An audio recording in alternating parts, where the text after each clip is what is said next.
10 Scandalous Mysteries Involving Pregnancies. Whenever a woman is murdered or vanishes without a trace, the situation becomes especially tragic when she is pregnant. In those instances, there are technically two victims, the woman and her unborn child. In many cases, the murder or disappearance is a direct result of the victim's pregnancy and the potential scandal that it could have caused. As a result, suspicion will fall upon those who have a lot to lose if the child is born. 10. The Kerry Babies Case. One of the strangest mysteries in the history of Ireland is the Kerry Babies case. On April 14, 1984, a newborn boy was found stabbed to death on White Strand Beach near Cahersiveen in County Kerry. When the child could not be identified, he was named Baby John. The investigation led to Joanne Hayes, a resident of the village of Aberdorney. Hayes had recently been seen carrying a child, but no longer seemed to be pregnant. When Hayes and her family were questioned by police, they initially confessed to murdering Baby John. However, the confessions were loaded with inconsistencies, and the family later claimed that they had been coerced. Incredibly, it turned out that Hayes had given birth to another baby boy on her family farm, but the child had died shortly afterward. She decided to bury her deceased son in a hole on the property. Apparently, the father of the child was a local married man named Jeremiah Locke, which is why the baby's birth was covered up.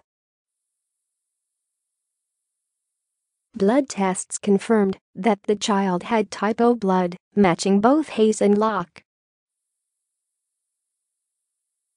On the other hand, Baby John had type A blood, which seemed to rule out the possibility of Hayes as the mother. However, investigators later claimed that Hayes had somehow become pregnant by two different men and had given birth to twins through superfecundation. The authorities believed that both deceased babies were hers. Hayes was charged with Baby John's murder, but the case garnered so much controversy that all charges against Hayes and her family were thrown out. Hayes was never charged in connection with the death of her own child.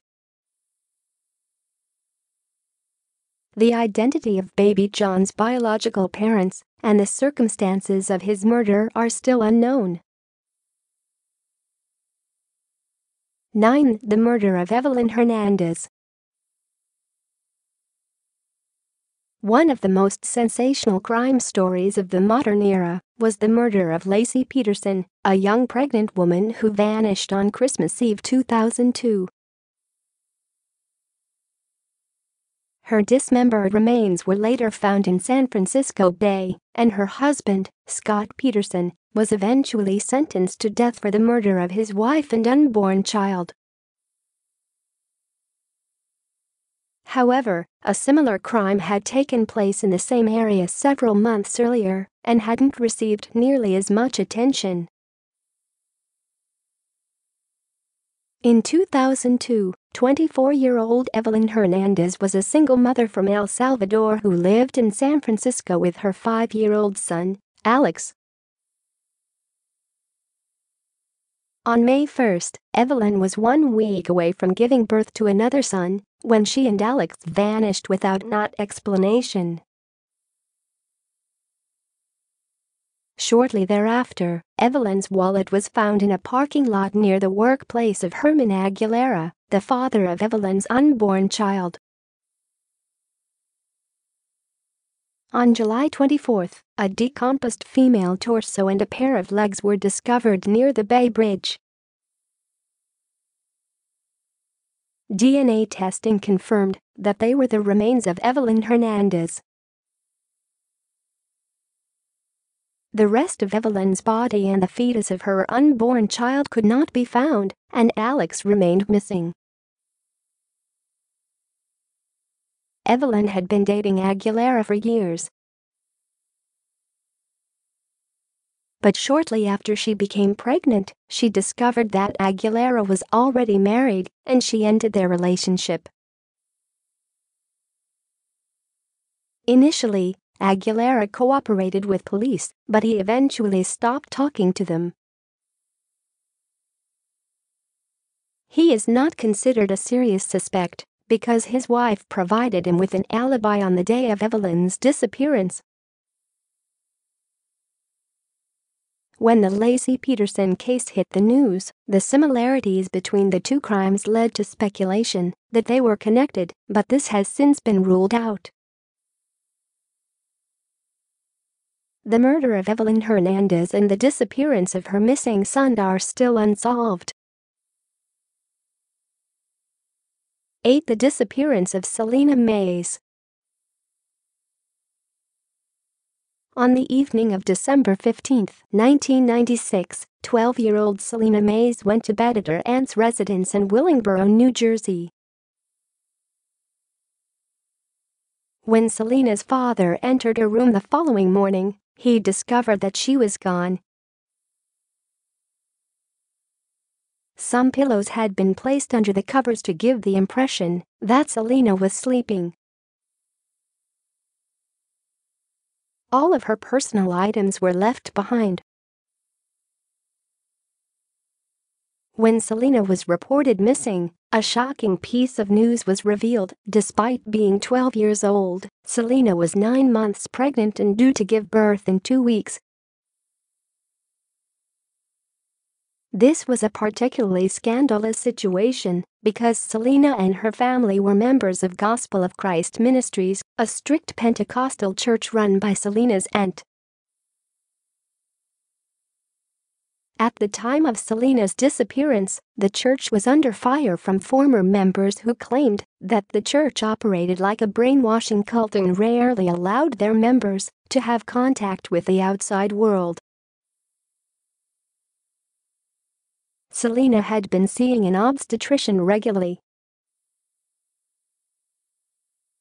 Although she had never revealed the identity of her baby's father, she had mentioned having a boyfriend who was 16 years old and not a member of her church. Selena's father claimed that he was planning to have paternity tests done to determine the identity of the child's father before his daughter disappeared. Since the child's father could be charged with statutory rape if he is ever identified, it's been suggested that Selena was murdered or died during a failed abortion attempt. There were also rumors that Sean Smith, Selena's 23-year-old cousin, might be the father because he was charged with the aggravated sexual assault of 2 teenage girls in 1998. Whatever the truth, Selena Mays has been missing for nearly 20 years, and the circumstances of her pregnancy remain unclear. 7. The death of Miss X. On March 18, 1967, the body of a young woman was discovered by the side of a rural road in Newcastle County, Delaware. She appeared to be between 16 and 25 years old and was possibly of European origin. She was clad only in bikini underwear, which had the manufacturer's labels removed. Aired ribbon tied back her hair. The victim had been partially stuffed into a canvas laundry bag, which bore a marking from a Trenton, New Jersey, company called American Laundry Dry Cleaning. the investigation failed to uncover any substantial leads. Since the victim could not be identified, she simply became known as Miss X. The most intriguing clue about Miss X was that she was 3 months pregnant at the time of her death. In 1967, abortion had not yet been legalized. Since a soap-like substance was found in the victim's vaginal cavity, an attempt at an illegal abortion may have contributed to her death. It's likely that Miss X contracted an infection known as septicemia, which could have caused her to become fatally ill when she did not receive proper medical care. In 2011, authorities were able to extract a DNA profile from a sample of the woman's blood. When the profile was compared with some genealogy websites, a connection was discovered between the victim and some maternal relatives in Virginia and North Carolina. However, when questioned by authorities, none of these relatives could identify the deceased young woman. Until that happens, she will continue to be known as Miss X. 6. The disappearance of Christine Kupka. On October 24, 1998, 28-year-old Christine Kupka was visited at her residence by a Guyanese immigrant named Darshan and Rudy Persaud. Christine was 5 months pregnant. According to her roommate, Rudy looked nervous when he and Christine left the house together. At some point, Christine left a message on her sister's answering machine that said she was going to visit Rudy's new apartment in Queens. Christine did not return home that day, and no one ever saw her again. At the time, Christine was attending Barrage College and Rudy had been her adjunct chemistry instructor. The two of them had begun a relationship, but unfortunately for Christine, she did not find out that Rudy was married until she became pregnant with his child. Even though Christine seemed content to be a single mother, Rudy had reportedly begged her to have an abortion, claiming that his family would disown him if they found out about the pregnancy. After Christine refused, she allegedly became frightened of Rudy.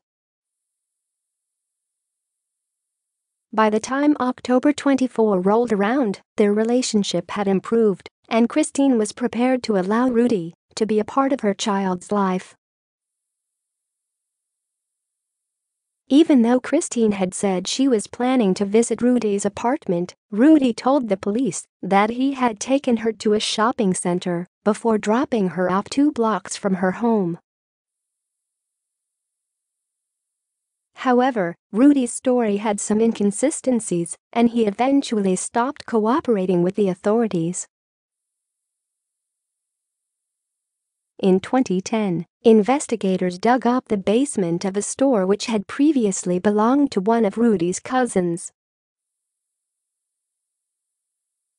A cadaver-sniffing dog seemed to sense the presence of human remains. However, an excavation of the basement failed to uncover any physical evidence of a homicide.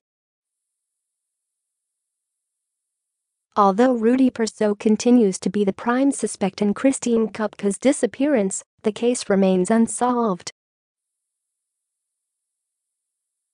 5. The murder of Raina Marroquin.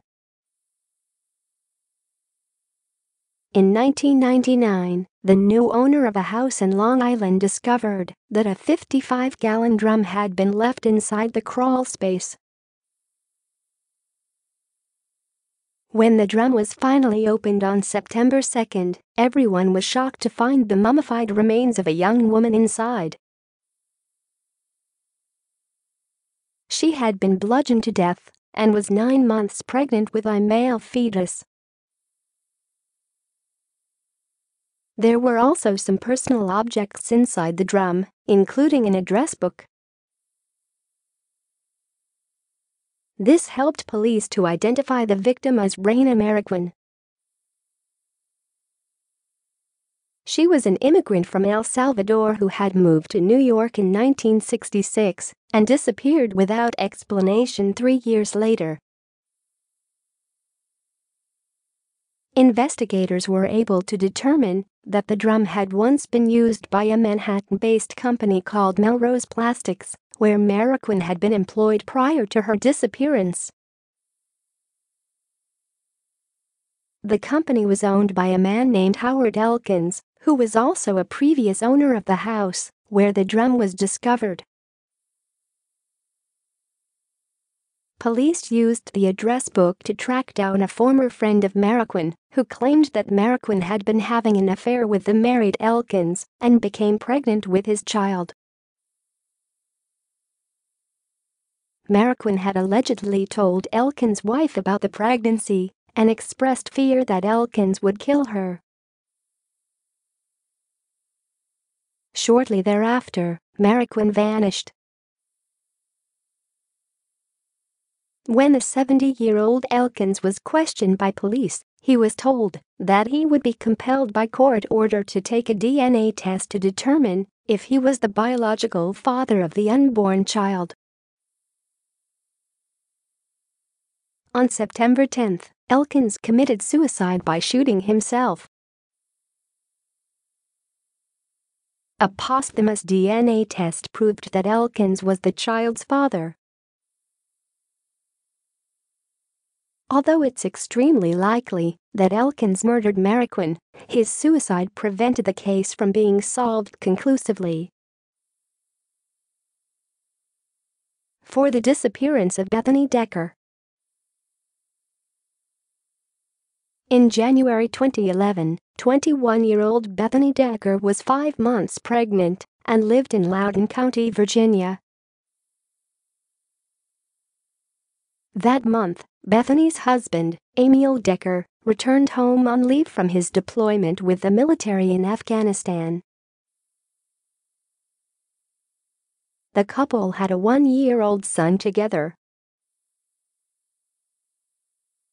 But their marriage was on shaky ground. Bethany had been involved in an extramarital affair with a man named Ronald Roldan and had moved in with him while Emil was overseas. Nevertheless, the couple had decided to take a vacation together in Hawaii to patch things up. After they returned, the last confirmed sighting of Bethany took place on January 29, when she called her workplace. Then she disappeared without explanation.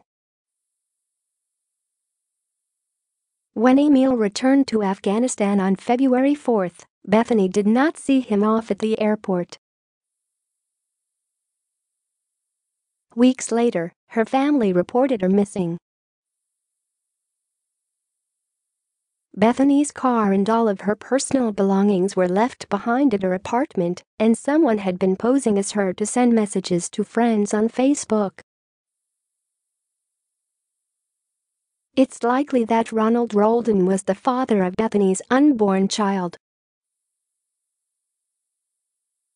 Ronald was known to be abusive and controlling and was believed to be the last person to see Bethany before she disappeared.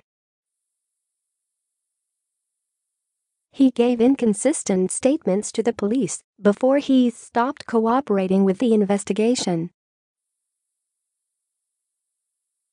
In November 2014, Ronald was involved in a domestic dispute with another girlfriend, which involved each of them shooting the other twice. Ronald's girlfriend was shot in the head, causing her to lose an eye. but she ultimately survived. Her shooting of Ronald was ruled to be self-defense, but Ronald was charged with attempted murder. Although he has never been charged in connection with Bethany Decker's unsolved disappearance, he remains a person of interest. 3. The death of baby Michael. On March 3, 1999, the body of a newborn baby was found inside a large trash bag on Kennedy Pond Road just outside Fayetteville, North Carolina.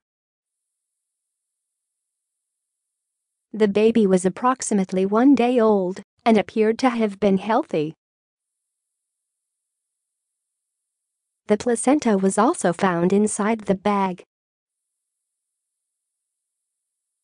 The child had died from blunt force trauma and was likely thrown from a moving vehicle. However, his injuries were severe enough to indicate that they had been inflicted on him before his death. Since the child could not be identified, the Cumberland County Sheriff's Office named him Baby Michael after St. Michael, the patron saint of law enforcement.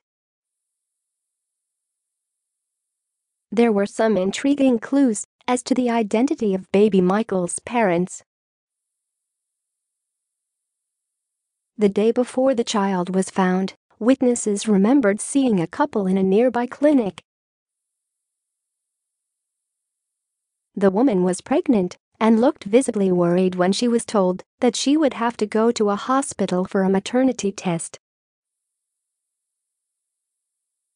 Later that night, a motorist saw a male and a pregnant female in a parked car near Kennedy Pond Road. The motorist asked the couple if they needed assistance, but they said they were fine. Since there is no record of baby Michael being born at a medical center, it is believed that this woman gave birth to her child at that location. Although this couple has never been identified, Michael's mother did leave behind DNA and a pubic hair which could be used to identify her in the future. Shortly after baby Michael's death, the man who found his body placed a cross at the location as a memorial. In March 2011, the memorial site was inexplicably vandalized. It's been theorized that Michael's mother might have been responsible to the disappearance of Cecilia Newball. In 1994, 32-year-old Cecilia Newball lived in Chatsworth, California, with Alfredo Newball, her husband, and Rene Perez Jr. her 6-year-old son from a previous marriage. Cecilia and Alfredo had been together 2 years, and Cecilia was 8 months pregnant with Alfredo's child. On September 20, Alfredo left for work, while Cecilia and Rene remained at their apartment. When Alfredo returned home that night, Cecilia and Rene were gone. However, all of their personal belongings were left behind, and Cecilia's Jeep was parked outside. Inside the Jeep was Cecilia's engagement and wedding rings, and a generic goodbye card with Cecilia's signature. 3 days later, Alfredo received a typewritten letter from Cecilia that was postmarked from Van Nuys. Cecilia claimed that she and Rene had taken off to Honduras with a doctor named Arturo, who was possibly the real father of her unborn child. There was a lot of skepticism about whether Cecilia actually wrote this letter. In the months preceding Cecilia's disappearance, she had received some strange phone calls. In one of the calls, a woman claimed to have a videotape of Alfredo kissing another woman at a baby shower and wanted to arrange a meeting for Cecilia to see it. But the woman never called back. On another occasion, Cecilia received a call from a woman claiming to be Alfredo's coworker. That caller said that his coworkers were planning a baby shower for him. Cecilia was supposed to meet this woman on the same day that she disappeared. But there was no baby shower planned for Alfredo, and none of his coworkers had made the call. Police had some suspicions that Alfredo might have been involved in the disappearances because he seemed to be acting unconcerned.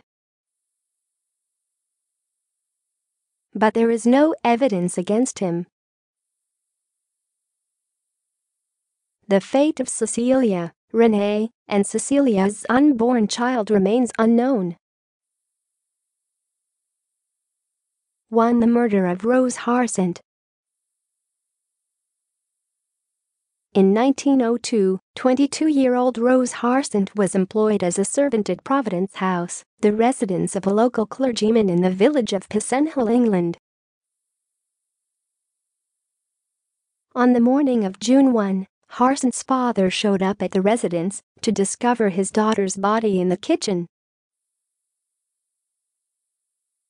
She was stabbed, her throat was slit, and paraffin was used on her body to burn it. Harsent also happened to be 6 months pregnant. A search of Harsent's room turned up a note from an unknown writer who had arranged to meet her in the kitchen at midnight. The investigation soon turned toward a local carpenter named William Gardner, who lived nearby with his wife and 6 children.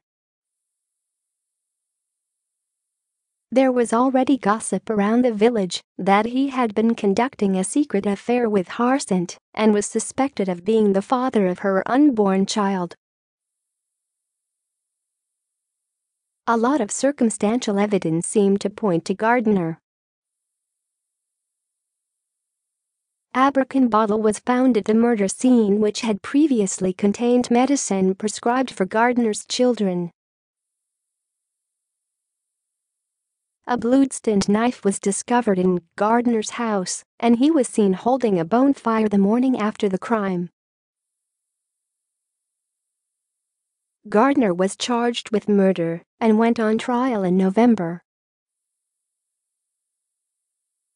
However, Gardner's wife provided him with an alibi and explained away the broken medicine bottle by claiming that she had lent it to Harsent because she had a cold. After one juror refused to vote for Gardner's guilt, a mistrial was declared. Gardner's second trial ended with another hung jury, but this time, 10 jurors voted for acquittal. The prosecution declined to try Gardner a third time, and he lived the rest of his days as a free man. To this day, there is still debate about who really murdered Rose Harsent.